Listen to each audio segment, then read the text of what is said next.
மதகதராஜா திரைப்படம் சாதனை மேல் சாதனை பண்ணிக்கொண்டு வருகிறது. கடந்த 24 மணி நேரத்தில் புஷ்பா, கேம் சேஞ்சர் இந்த திரைப்படங்களோட ரெக்கார்டை எல்லாமே பீட் பண்ணிட்டு இப்போ மேலே வந்திருக்கு. இந்தியா அளவில் ஒரு பெரிய சாதனை மதகஜராஜா திரைப்படம் பண்ணியிருக்கு. இதை பற்றி ரொம்ப டீட்டெயிலாக தான் பேச போகிறோம்.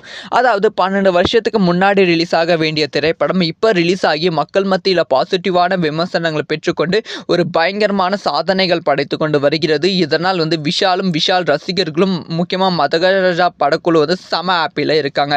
இந்த சமயத்தில் புக் மை ஷோவில் கடைசி 24 மணி நேரத்தில் அதிகமாக டிக்கெட் சோல்ட் செய்யப்பட்ட திரைப்படங்களை லிஸ்ட் ரிலீஸ் பண்ணியிருக்காங்க. இதில் 6 திரைப்படங்கள் ரிலீஸ் பண்ணியிருக்காங்க. இதில் 6வது இடத்துல புஷ்பா 2வது பாகம் இருக்கு. 27,000 டிக்கெட் சோல்ட் ஆகியிருக்கு. இதில் 5வது இடத்துல ரட்சச்சித்திரம் அப்படிங்கிற ஒரு ஹிந்தி திரைப்படம் இருக்கு. இது 55,000 டிக்கெட் 24 மணி நேரத்தில் சோல்ட் ஆகியிருக்கு. இதில் 4வது இடத்தில் கேம் சேஞ்சர் திரைப்படம் இருக்கு. இது 1,31,000 டிக்கெட் சோல்ட் ஆகியிருக்கு.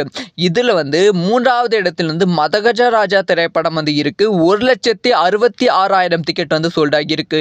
இது தமிழகத்தில் எடுக்கப்பட்ட கணக்கு இல்லை. இது இந்தியா முழுவதும் எடுக்கப்பட்ட கணக்கு. இந்தியா முழுவதிலுமே கேம் சேஞ்சர் திரைப்படத்தோட ரெக்கார்டை பின்னுக்கு தள்ளிட்டு மதகஜராஜா மேலே போய்கொண்டு இருக்கு. இது மதகஜராஜா ஒரு பேன் இந்தியா ஹிட்டா ரசிகர்கள் கொண்டாடி கொண்டு வருகிறார்கள். இந்த ஒரு விஷயத்தை பற்றி உங்களோட ஒப்பீனியன்